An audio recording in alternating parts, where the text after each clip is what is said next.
All right, good evening, everybody. It's great to have you. I'm still admitting people here. Um, we're hanging out with Gary Marcus tonight. Um, Gary, I don't know if you remember this, but the first time I spoke to you, I reached out to interview you about 10 years ago because I was working on a story about kind of the connectionism, computationalism debate and kind of the origin of ideas and how we come to know things. And I was trying to map this onto an older debate about empiricism versus rationalism. And I wanted to talk to you about this to get your thoughts on it because you had written a very interesting book called Cluj about the haphazard construction of the human mind. Um, and I wonder if you could it, kind of we could start this conversation um, talking about that because I think it's really relevant and your thoughts on kind of how the mind is constructed and your research on that has given you a really valuable and insightful perspective on kind of the shortcomings and um, just the way people have approached AI has its limits. Do you think we could start there? Sure. I mean, I wouldn't just start with that one book. I think that, I wrote a whole sort of suite of books that were more about cognitive science than AI specifically. And Yeah. some of them were on just what you were talking about, which is rationalism versus empiricism, what's innate in the mind versus what's learned. That was really more in a book called The Birth of the Mind that was earlier, 2004. 2008 was kind of a diagnosis of what maybe has gone wrong in the evolution of human cognition. And I think more broadly speaking, having some reflection on what intelligence actually is rather than just how we can mimic it with a certain kind of matrix arithmetic is very useful and I think lacking in the field in general. Um, Right. I mean, I could go on, but why don't you ask more questions and all, rather than I, I, Sure. I can help that. So I mean, with the debate between connectionism and computationalism, I mean that is a big topic in cognitive science and philosophy of mind. And I remember speaking to the people on the connectionist side who are kind of close to the development of um, deep learning neural network models, and this has been the foundation of the technology that runs what goes by the name artificial intelligence now. Um, and so maybe a good place to keep on going is to explain what those models are and how it differs from the computationalist or kind of symbolic view of what the mind is doing. I mean, you're absolutely right to try to ground things in that debate, which most people nowadays don't know, but which really animated the field from the beginning and especially was kind of hot in the 1980s, right? So if you go back to the 1940s, there's actually two different approaches that people have taken to AI. One of them people have called neural networks. They're not really that much like brains, but they're vaguely inspired by brains in that they have a lot of parallelism, a lot of units operating at the same time. And so you've had the neural network approach that goes back to the 1940s, and you've had the symbol manipulation approach, which looks more like classic computer programming, logic, and so forth, and arguably goes back even further. And the earliest people to use the term artificial intelligence in the 1950s were mostly in the symbolic tradition of, hey, let's write computer programs basically to build AI. They're going to be full of if-then rules and symbols for things and abstract representations that are interpretable and so forth. Whereas the neural network people were always like, we don't really care about interpretability. We're just going to throw all this data in and hope that something emerges. And you've had those two approaches for a really long time. I think with too much hostility, frankly, between the two fields. The two approaches have always fought over graduate students. They have fought over funding, prestige, and so forth. And so you wound up with this field of people kind of hating each other. You see the same thing sometimes, like I don't know, in anthropology departments, for example, where you'll have physical anthropologists and cultural anthropologists. They're really all trying to figure out what's human, but they fight over grants, graduate students, and so forth. And so you, you get these huge battles between people that are really trying to solve the same question. And we've kind of seen that in AI, and I think it's been bad.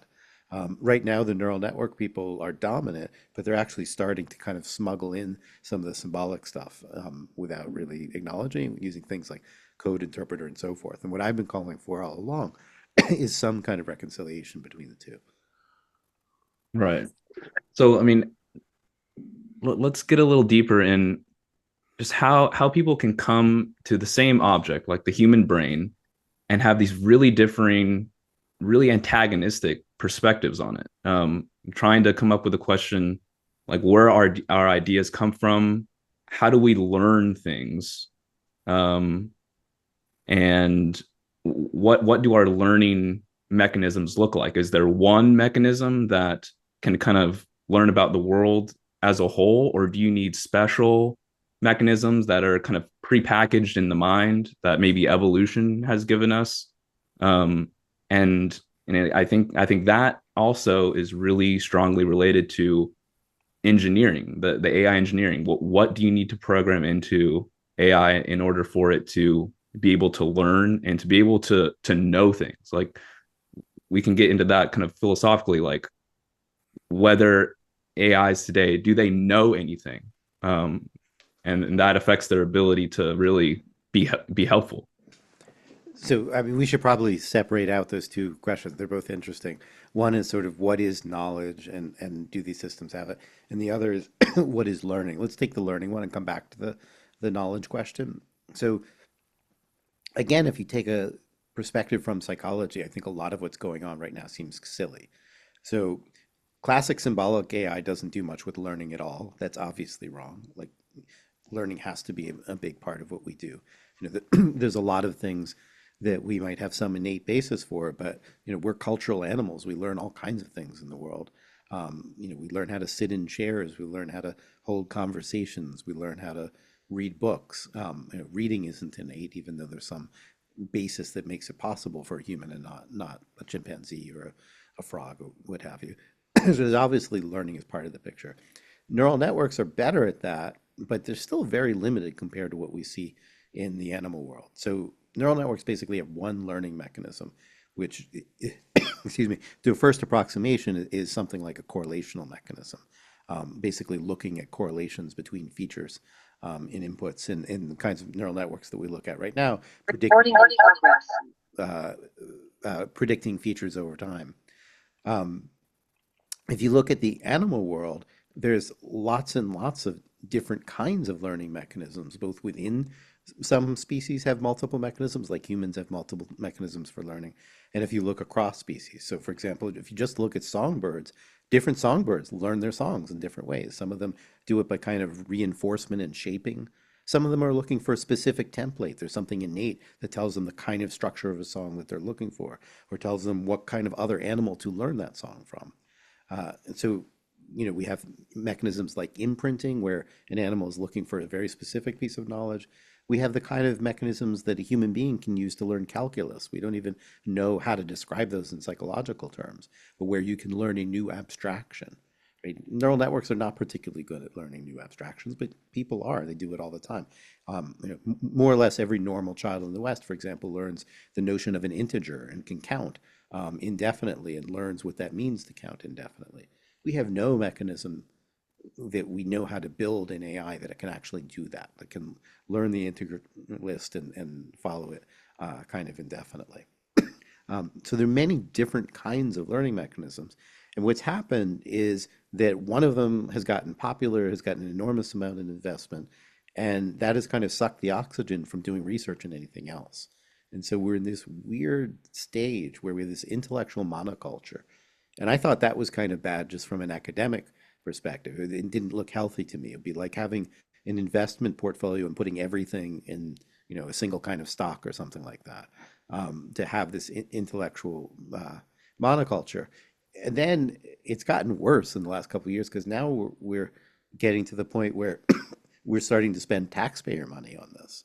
Like, the piece that I wrote today is Altman, or not Altman, but his CFO, went on a interview today and basically said, we need the government to back up the loans that we need to take to build the infrastructure to do this kind of basically single kind of artificial intelligence with this one learning mechanism and so forth. So, Altman wants to bet something like a few $1 trillion that his particular hypothesis, which we could call the scaling hypothesis, is going to get us to AGI. And there's lots of reasons to doubt that. Some going back to the paper that I wrote for you in 2022, and still haven't really changed. Um, and so it's like going all in on this, but not only is it going all in, but they're like saying, oh, but China might beat us, so we need the government to bail us out. They didn't quite use the words bailout, but they talked about loan guarantees, which is effectively a bailout, right? It's a consumer subsidy, like, a subsidy made by the U.S.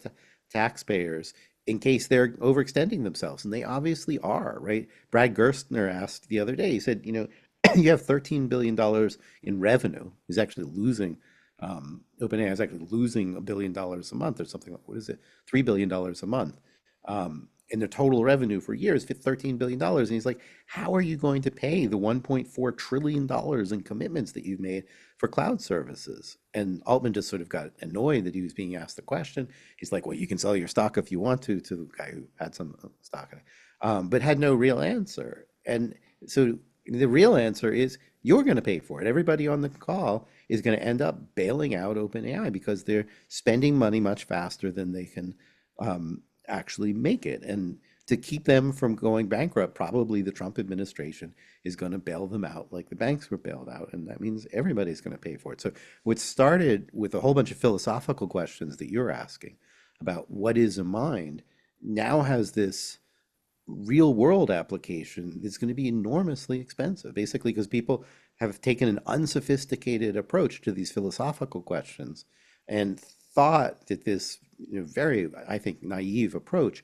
would get us to kind of magic. And the magic hasn't been there, which is why the revenue hasn't been there. If they really had artificial general intelligence, the revenue would be there, right? You'd be able to replace essentially all human employees. That would be worth trillions of dollars a year. But what happens is people try it out and they discover it doesn't work that well and that they need humans to mine the store. Or now they call them forward engineers to like try to, actually make your problem work because the large language models don't and so forth.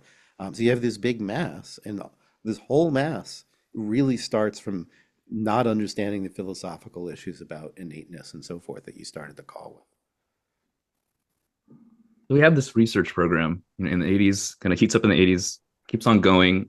And alongside that, we have much more high powered hardware that is able to kind of power these neural network models with data to train them faster and faster with more and more kind of training sets. Correct me if I'm getting the terminology wrong. And this just becomes really, really attractive. Like they have this research program, seems very promising, and they want to power it more and more. And I had a kind of interesting perspective on the development of this technology because I'm working with people like you, kind of writing stories about the development, the early GPTs. Can kind of a very sophisticated autocomplete. You give it a little prompt and it'll kind of give you another few paragraphs in the style that you want. This all seemed, you use the term magic, kind of seemed a little bit magical. Like, wow, this is really neat stuff you can play around with. And kind of the same thing was happening with imagery, maybe a little bit with audio and video as well. And so I that mean, got people excited, right? so this technology is very good at mimicry, and that's what the excitement really comes from. Is it can mimic what a picture looks like, what a song sounds like, what a conversation sounds like. The problem is the mimicry is superficial, but most people don't immediately realize that. Eventually, they do. You see over and over people saying, "Oh my God, I tried it in my area and actually did this really stupid thing." And it's because they're expecting that it is magic that they then make this discovery. I mean, Kim Kardashian was the latest to do this today.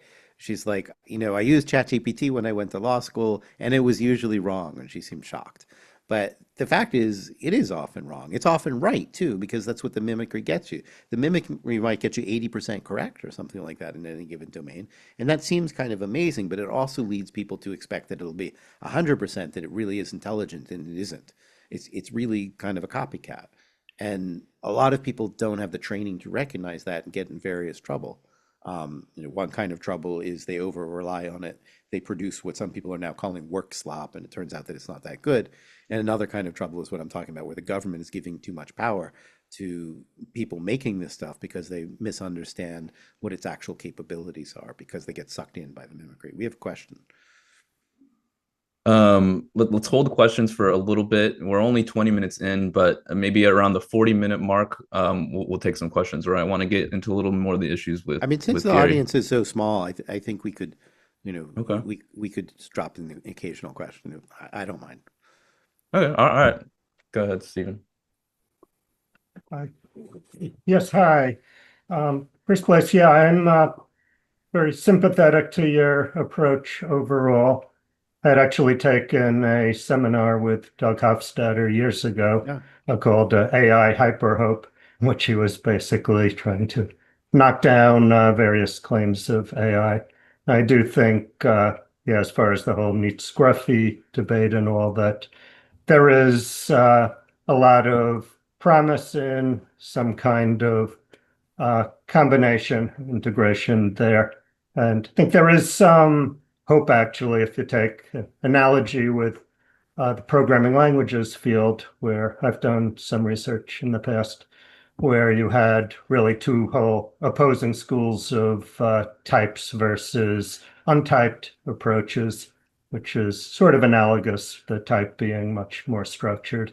And they actually, at some point, began to realize that they were arguing over really stupid things and that it was basically the same thing they kind of agreed on. So there may be some hope there. But yeah, overall, what I wanted to ask is a couple of things. First, as far as your claim that I think the first reading you were calling it deep learning hitting a wall. So in first place, I think I've heard in the past, I think you say that more that LLMs had hit a dead end. I think It's there's not a quite subtle what that act. difference there. So the editor of that paper is Brian, who is here with us on the call. It's not actually what the paper said. What the paper said is this is going to hit a wall. I didn't say we get one more doubling, two more doublings, but I said we were going to reach a point of diminishing returns. I said that scaling was not a law of the universe. It was just a generalization that it held so far. And I think anybody who's intellectually honest would acknowledge that pure pre-training scaling, which was what I was talking about in the 2022 paper, did in fact hit a wall. And the kind of important part of the argument was I expected not only that would we see diminishing returns, which is a phrase I used in that paper, but that we would see specific problems, including problems with hallucinations, keeping track of facts, uh, reasoning, planning, etc. And that is, in fact, what we have seen. So the paper didn't say we are never going to see any kind of progress on any dimension. It said on these dimensions, even when we do more scaling, we're not going to find solutions. And there was just another paper today about factivity in nature machine intelligence, basically showing what I was saying then, which is that these systems still don't understand facts and beliefs and things like that. Yeah, I think my question's more about, I guess, the difference between a wall and a dead end, where a wall, you can kind of go over a wall, you can go under a wall, you can go through a wall. With implicitly a dead end, you wasted your time and you need to go back and just accept that that was a sunk cost. Yeah, I mean, And it's a little complicated. I would say that, continuing efforts on these particular architectures, the pure scaling architectures, give you some reward, but it comes at a cost because they don't really solve those problems. And the cost is an opportunity cost to explore other solutions. And some of what I argued for in that paper is we should look for neurosymbolic hybrids. And people are actually doing that a little bit now, but they waited several years to do it, and that was a waste of time, in my opinion. And they really didn't get that much further with the particular approach. Now, it's complicated because it's a multidimensional problem, right? So if you think of intelligence itself as multidimensional, some of it is kind of pure pattern recognition, and these systems are good at that. And there's been improvements at the pure pattern recognition. So there's been a form of progress. But there are other aspects of intelligence, like planning, and I would say semantics and language, where there's not really been much progress, despite, $1 trillion going in.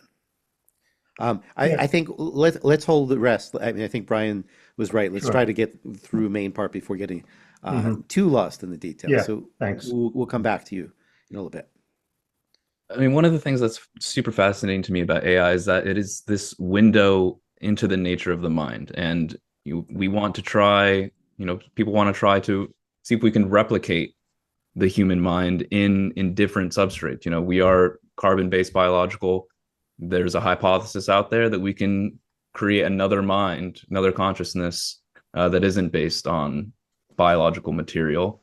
And the success of kind of chatbots and deep learning models, which are kind of in a superficial way inspired by the brain, has given people to think that we are on a track to recreating human mind. And some people think these AI bots are conscious because they are so fluent in language and they can hold conversations and, you know, be so companionable.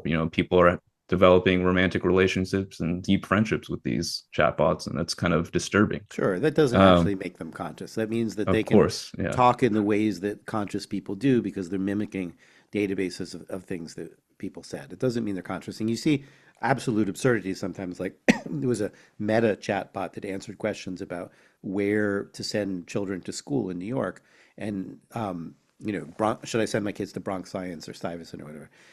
And it says, well, I sent my kids to Bronx Science. There is no I there. It's a machine. It doesn't have any children. It doesn't have any kids that it's sent there. It's just copying, some people in a database of questions that it's mimicking, have said that. I mean, we see that kind of mistake fairly often. and then people have the temerity or the audacity to just to kind of bring kind of humans down to the chatbot level and say like, well, whatever the chatbot's doing, humans are just doing that. You say AIs can't reason. Well, I mean, humans can't reason, right? I mean, humans aren't very good at reasoning Yeah, I either. call this the Um, great bait and switch argument. And I also think I sometimes call it the calculator fallacy. So the calculator fallacy is, imagine if somebody built a calculator that was 80% correct and then said, well, look, I'm 80% correct. I'm not that good at math. So this calculator is fine, right? Nobody would make that argument around a calculator. We expect that our digital devices will actually be reliable. And so it's sort of special pleading. And then there's a element of bait and switch, which is a lot of people are going around saying, well, we're going to have this superhuman intelligence. It's going to be smarter than people. Maybe it will kill us all or get rid of all those jobs, or it will, be God's answer to science and will, cure cancer and fix education and so forth. And they talk about all that in terms of AGI. And then they say, well, all I really meant by AGI is I want to be as good as a drunk guy at a bar who sometimes makes a lot of mistakes at a lot of things. Like those are two totally different things. So like, have we met the drunk guy at a bar standard? In many ways, yes, not all. There's still some things that the drunk guy at a bar, can't do. Have we met the this is better than any human standard? Clearly, we're not even close to that. right. Um, okay. So, I mean, back when I first spoke to you around 2015, I mean, that was the time when Elon Musk and people like Stephen Hawking were being very cautious about the development of AI. I mean, Stephen Hawking said AI can lead to our doom, like the extinction of humanity. Elon Musk said we are summoning the demon I if remember that. we bring about AI. Now, Stephen Hawking has passed. I wonder what he'd think about these issues today.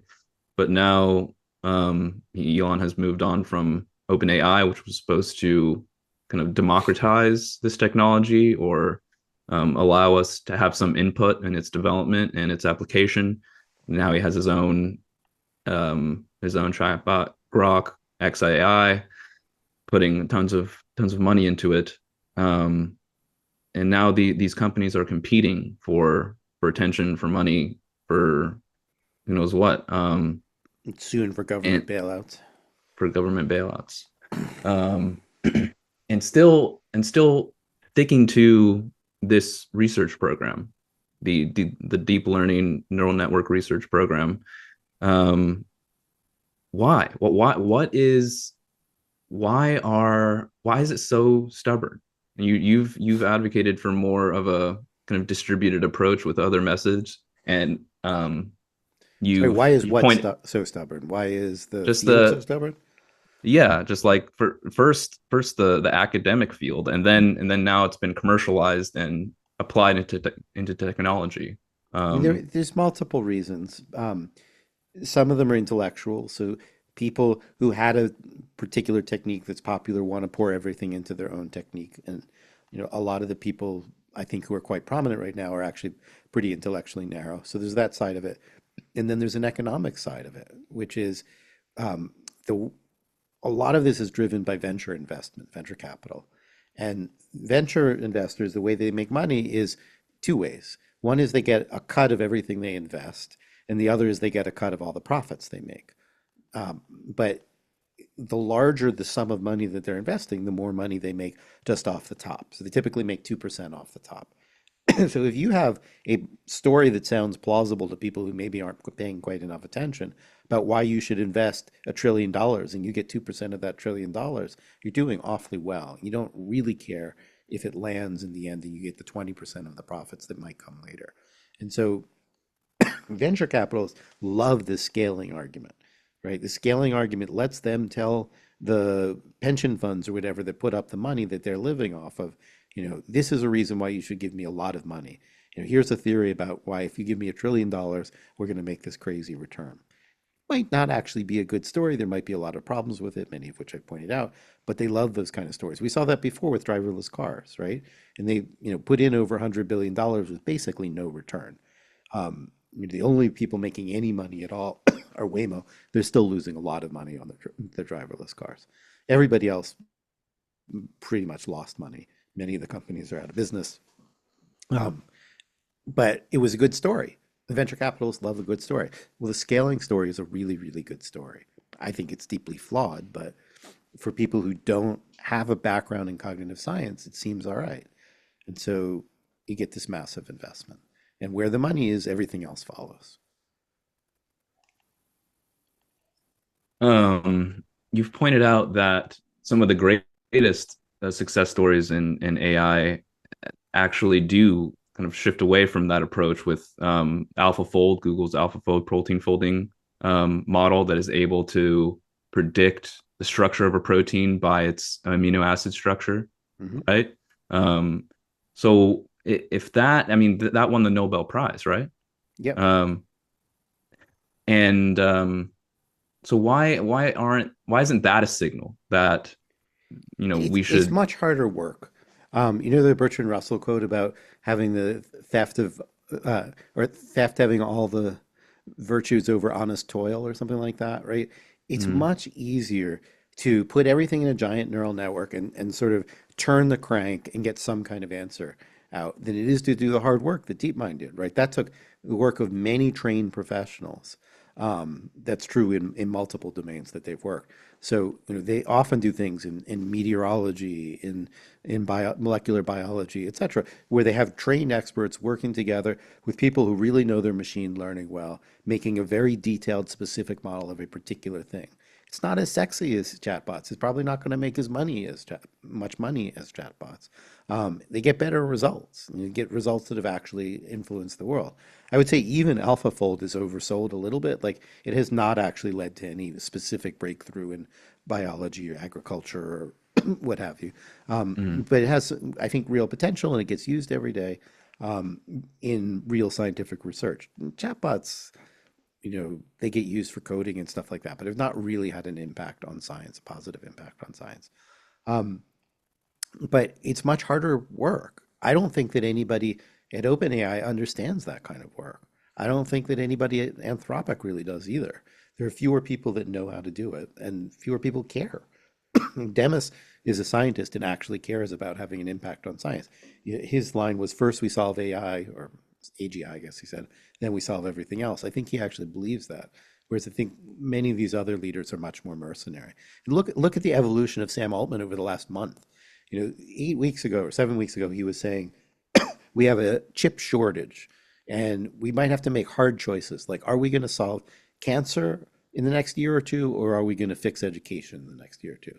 And then what did he actually do? He released Sora, which uses a lot of these chips, to make a TikTok channel of, all AI slop videos.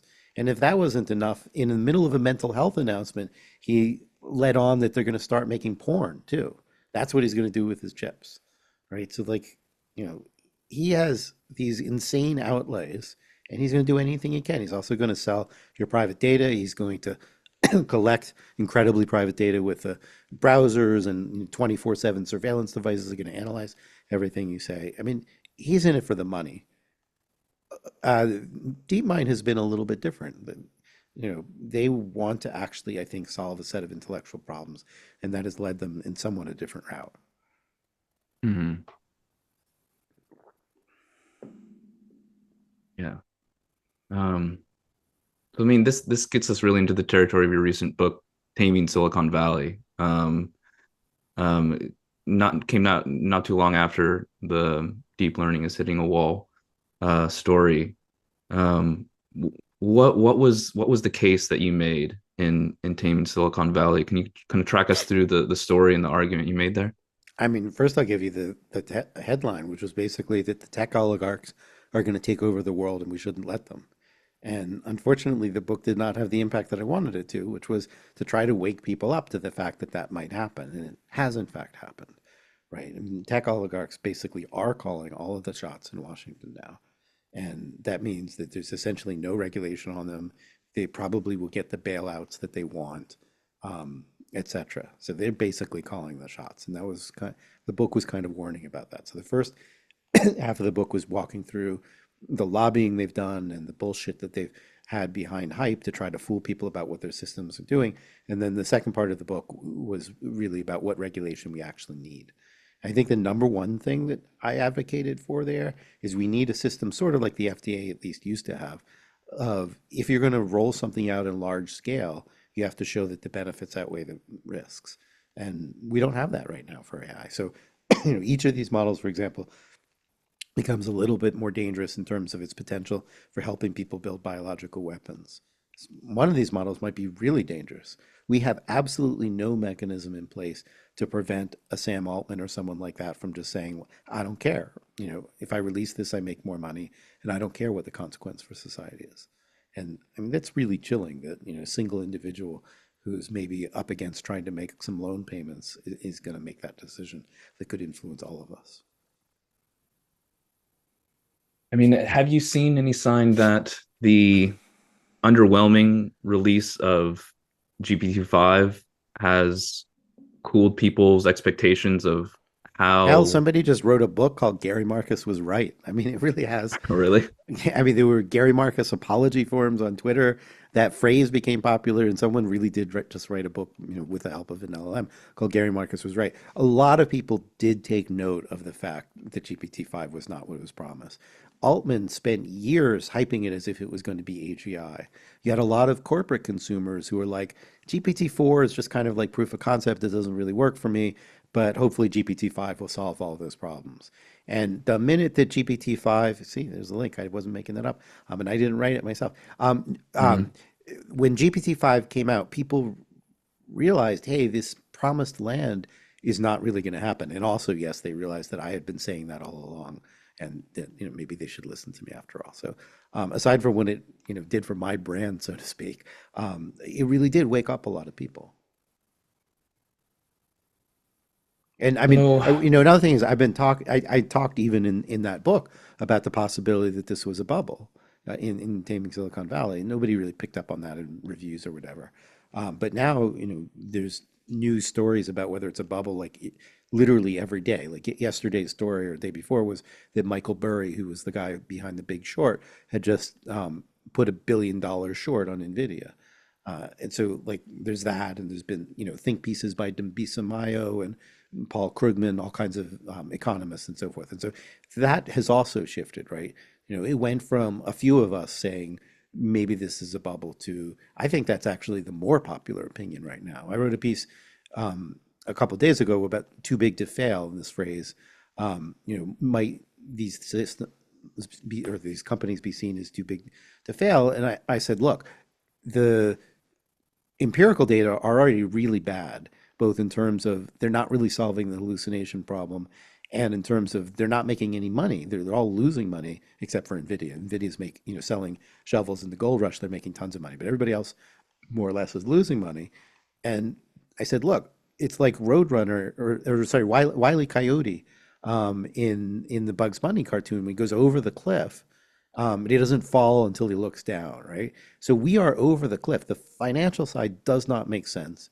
The technical side doesn't make sense. But what's interesting is since August 7th, when GPT-5 came out, that so many people are realizing. And these things are ultimately psychological, right? Like think about the tulips in 1630s, right? The prices kept going up and up. And a rational person could have looked at that and said, this is crazy, but not known exactly when it would fall.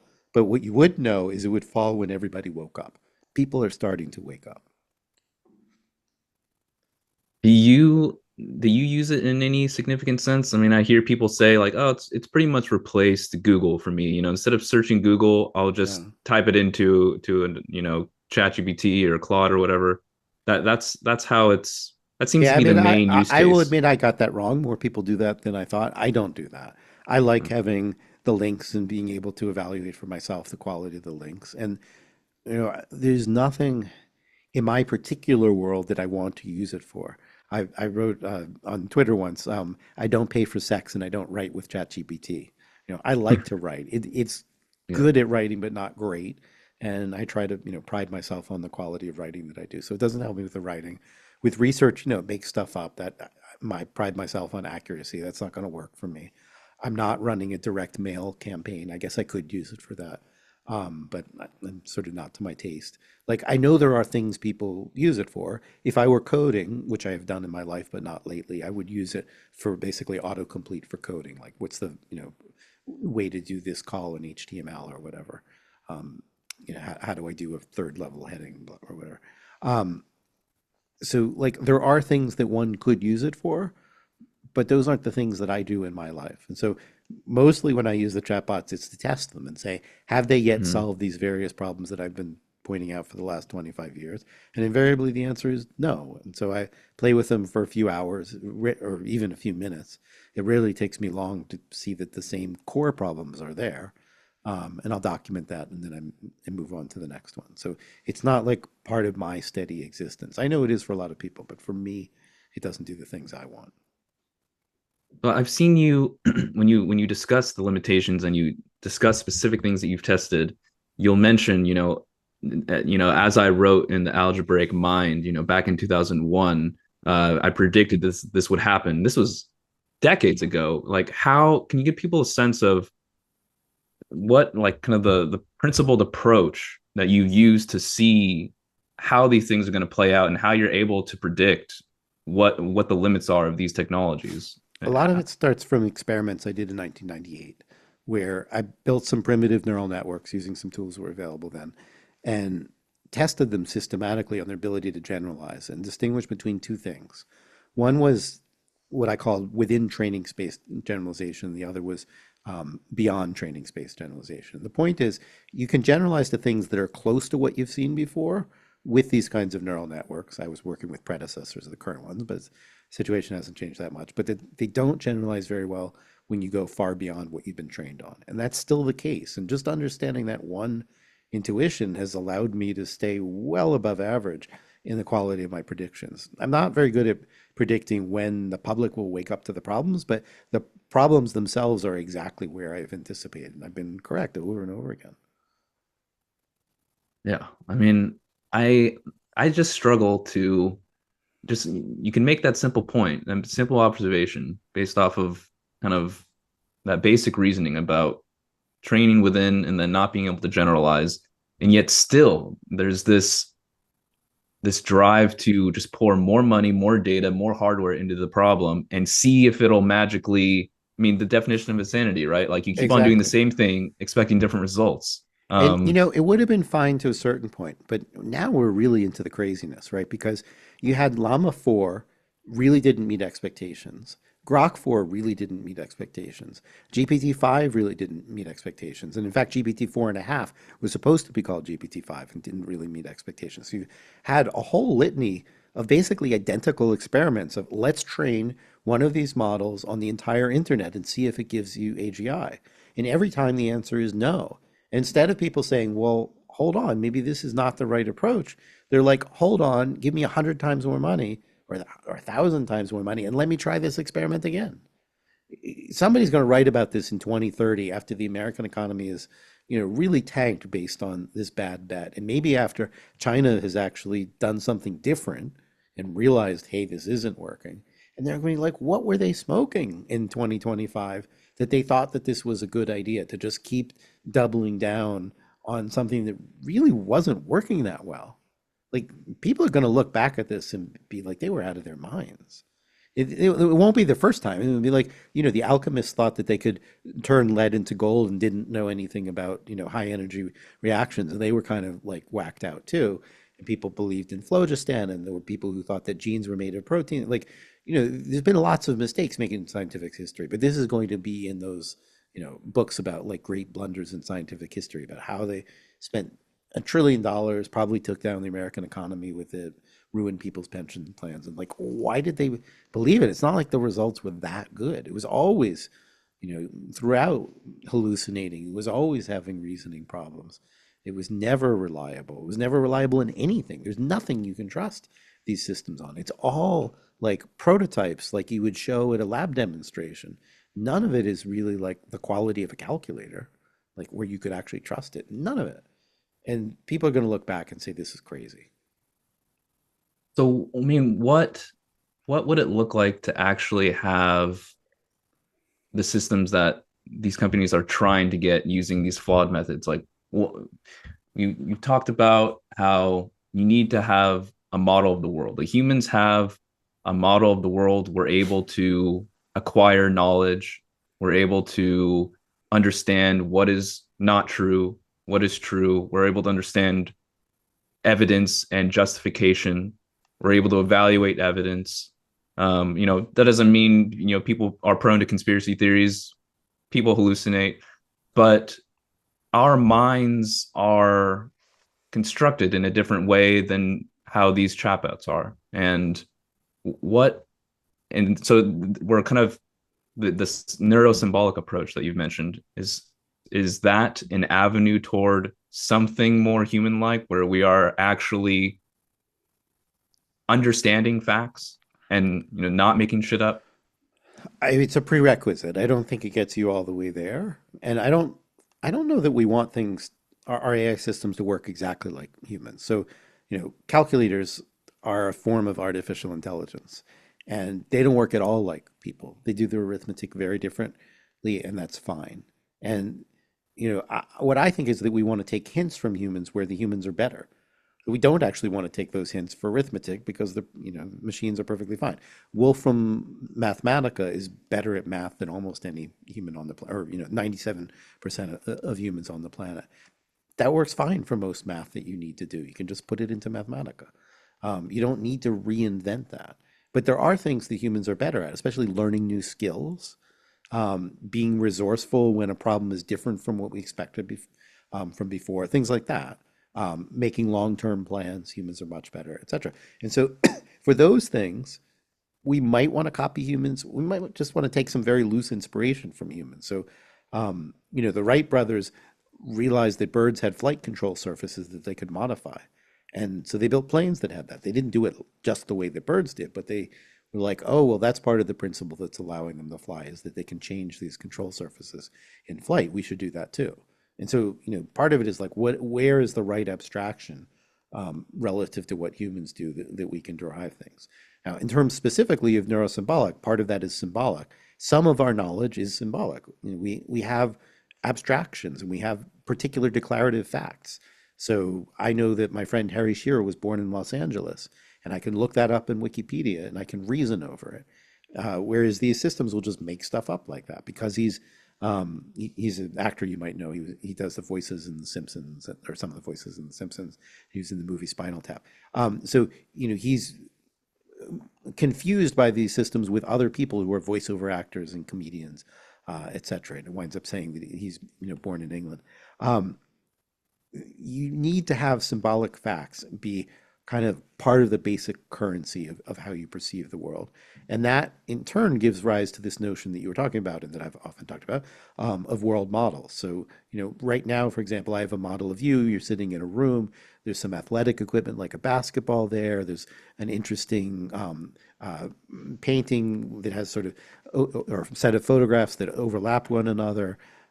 You've got headphones on, there's a microphone there. So I have a model of your world and I can make certain inferences about that world. And I know that's different, for example, from the world of Harry Potter. My kids were just reading the books and watching the movies, and there are magic wands and you can do certain things. If you pulled out a magic wand and did a magic trick, I'd be like, no, no, you can't do that in our world. That's something in a fictional world. And so I'm keeping track of all of these different worlds at different times. And that's really like foundational currency for human thought, but it's not something LLMs do particularly well. Right.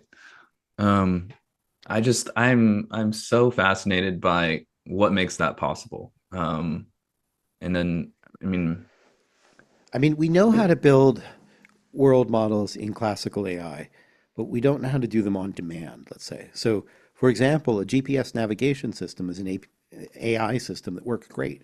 So I can go to a city I haven't been before. It can be some crazy city like Amsterdam where the cities are circular instead of straight lines, and so it's hard for me to keep track as a visitor who doesn't really know my way around.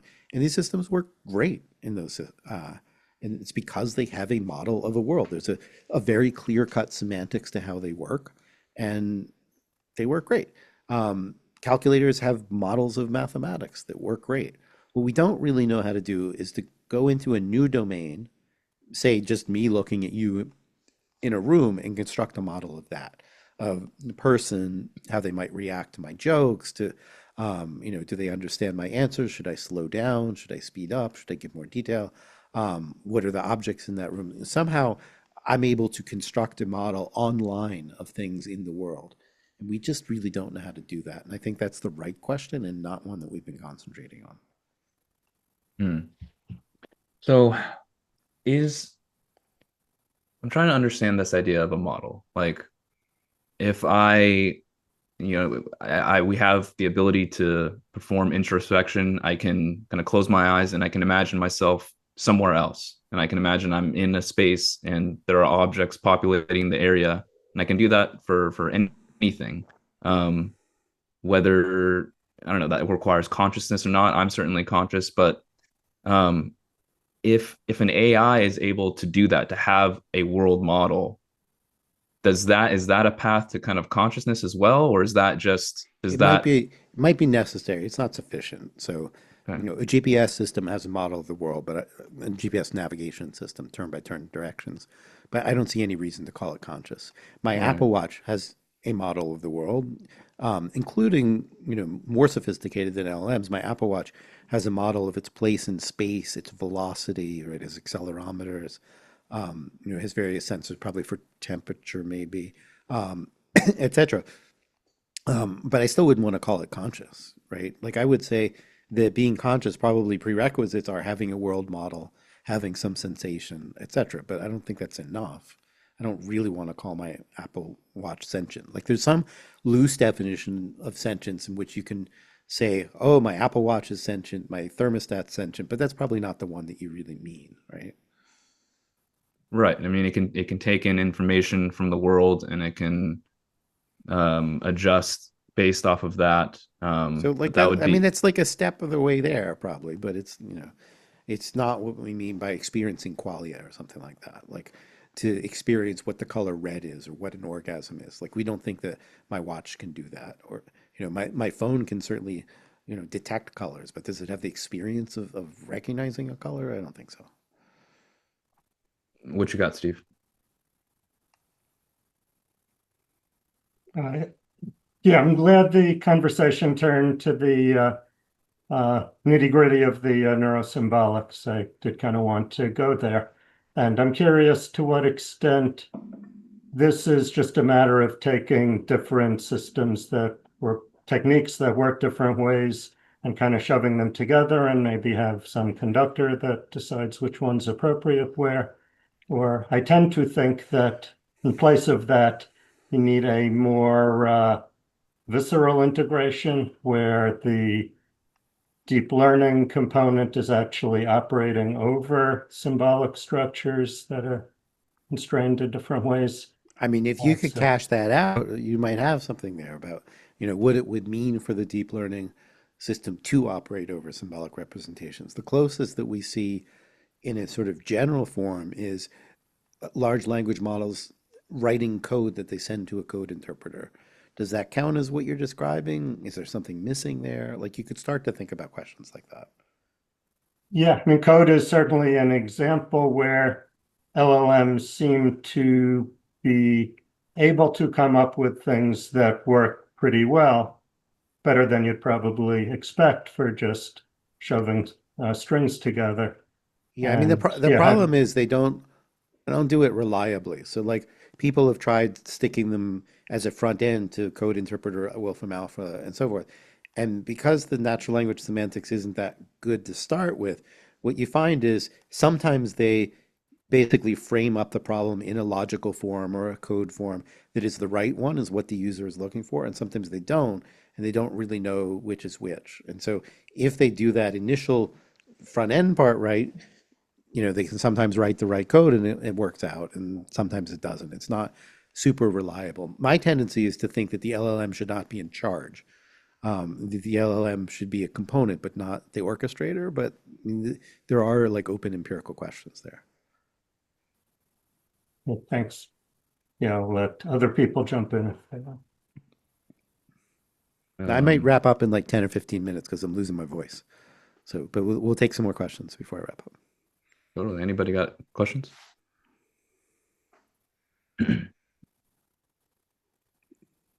I have one about Guitar Zero. Um, if he wants to hit on that real quick. Uh, It we was, can we can stop there briefly. For those who don't know, that was my book about learning to play guitar at the age of 40. yes, I'm a few years past that, but so you published it over a little over a decade ago, I think 2012-ish. Yep. I was just wanted to ask real quick if you still believe everything that was in there, or has anything changed your thinking? Nothing's really changed my thinking. Having kids changed my practice time, so I don't get to practice as much anymore. In fact, I knew when I was writing it that kids might be imminent, so that was part of why I was rushing to learn what I could. Mm. I think basically what I said there is right. The biggest thing I would change if I wrote a second edition is there's an enormous number of tools available now, some driven by AI and some not, to teach people music in ways that just didn't really exist then, and I wish that they had. So there are, for example, some AI powered tools that will allow you to pick apart a song in terms of the chords and rhythms and so forth, and just have it pop up for you instead of like in the old days you'd have to transcribe note by note, which if you had my limited musical ability was not really even possible. And so there are things like that, or there are systems that will let you play your guitar and give you real-time feedback about whether your notes are in time and stuff like that. So the basic premise of the book was really that maybe you can't be Jimi Hendrix if you start at the age of 40, but that if you apply yourself, you can certainly learn well enough to have a good time and to get somewhere along. And I think that that's probably even more true because of those tools. And part of the book was rejecting the notion of critical periods in this sort of simple form that people talk about them. And what I said there has borne out in terms of subsequent literature. Thank you. I want to talk about your kind of attitude toward the development of artificial general intelligence or super intelligence. Hmm. Is this a desirable technology that we should pursue? I know you've noticed how adamant someone like Jeffrey Miller has been against the development of AGI, and he seems I like convinced that. I like his line, which is, and he delivers it with a certain amount of irony, or maybe the irony is in the eye of me as beholder. He said something like, uh, sure, we should build AGI, but not until we know how to solve the alignment problem to make it safe. And if that takes us 250 years, we should just wait. And like, people might think he's kidding about the 250 years, but maybe he's not. And, whatever that number is, whether it's 5 years to solve the alignment problem or 250 years, building an artificial general intelligence when we don't know how to align it with human values, make it human compatible, to use Stuart Russell's term, that seems like a terrible idea. And we are, hell bent as a society right now in pursuing that terrible idea. I mean, I should say most of the American public doesn't support it, but the powers that be, the governments and these big tech companies with all the money, really want to rush ahead. And Lord knows we don't have a solution to the alignment problem. We have no way of making LLMs alignable, and we don't have a good alternative yet. I don't think LLMs ever will be alignable, which means we need an alternative, but we're not really investing in alternatives. So, I mean, the whole situation right now is a mess. So, like, backing out to your question, sure, I'm for AGI, but I'm not for what we're doing right now. What do you got, DJ? Yeah, I guess, and I'm way outside of my expertise here, so I hope the question even makes sense. Um, when you talk about sort of a neuro, a model of the world or the LLMs don't have, um, is it possible that if there is a way to do that, like whatever research is happening along those lines, that itself could be like the secret to alignment could be contained within that? And what I mean by that is that, like, humans we're still not very aligned. Yeah, with And each other. Yeah. yeah, and if you go back to, the medieval period, I mean, we were terribly unaligned. But there's been this sort of global emergence of norms that we violate a lot, but everyone sort of understands that what the rules are. And is it possible that something that is able to build a model of the world and that world includes human history, that it itself would solve the alignment problem? So I think building those world models is a prerequisite, a necessary prerequisite, but not sufficient. So you can't even compute, is a particular behavior in keeping with the norms if you don't have a solid world model. I mean, then you're basically reduced to lookup and pattern recognition, which is what we have now, is clearly not reliable. So if you can build a model of the world, you can ask questions like, would this be harmful? If I did some other thing, would it be less harmful? You can start to think in terms like that people do in law of like, what is responsibility here? What would a reasonable person do? And so forth. So if you have those world models at the start, another way to put it is humans have world models and that allows them to build things like norms. Not everybody follows them, but it gets us, a much better position than if we didn't. And I think it's going to be analogous to that. We have to get to a place where systems really can reason about world models in order to do things like Asimov talked about, where, you try to figure out, is this going to cause harm to humans or not? Once we're there, there's still like a lot of work left to be done, and these hard questions about whose norms and so forth. But there's enough shared across societies, and certainly nobody wants machines killing large numbers of people arbitrarily and so forth. There's some things that I think we can agree on and use as a start. I also think it's really hard, and we're never going to have perfect solutions to these problems, just like we don't with human legal systems. And the legal systems extend beyond the laws also into like, how do you handle enforcement and so forth. And so we're going to need a kind of similar sphere of complexity.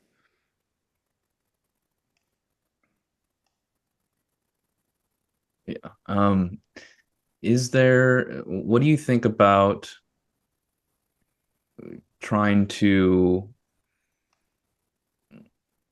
approach the alignment problem in the way that we approach aligning humans when we're raising children? Is there a way of developing AI in a way that allows us to kind of inculcate and teach an AI kind of along a developmental trajectory as I opposed to think it's what we're going to doing? have to work that way. The God is obviously in the details, right? So I think we need to have some innate basis in the machines, some kind of foundational ethical principles, and they're going to have to learn stuff by reading, maybe by experiencing. We're going to try to guide them. I don't think we're going to have perfect control over what they do. And so I do think it's kind of analogous to a process by which, you raise a child, you do your best to instill some core values, and then they're going to observe things, they're going to read things, And it's going to be hard to completely control the output. So I think it's going to be analogous to that, which is scary, right? And means we need to pick those core values very carefully. I mean, and this ethical question always comes up in sci-fi stories about what does it mean to be in relationship with something that is, by stipulation, so intelligent, so thoughtful, so insightful, and yet it has to obey us, and do what we say, and it doesn't have, its own autonomy. It is kind of programmed, not allowed to have its own interests. I And mean I think we that. should keep it that way, quite frankly. Like, we don't really want, we've opened up enough cans of worms recently, and I don't think that we want to have machines that sort of have a level of independence where we just lose control altogether because they're self-reflective and conscious and so forth. Like, I don't think there's any argument that current machines are conscious, but I'm not sure that we should really want such machines. If we get to the point where we might need to give those machines rights and those rights might be in conflict with ours and so forth, we're going to be down a pretty slippery and dangerous path. I would rather not go there. Now, Mhm. what I have seen in society lately is if there's a path to take and there's money to be made, then people will take that path. And so I'm worried about it. And in a world where people don't seem to want to countenance any regulation at all, we're running risks there that we will build machines that we really just don't have any serious control over. That would not be good.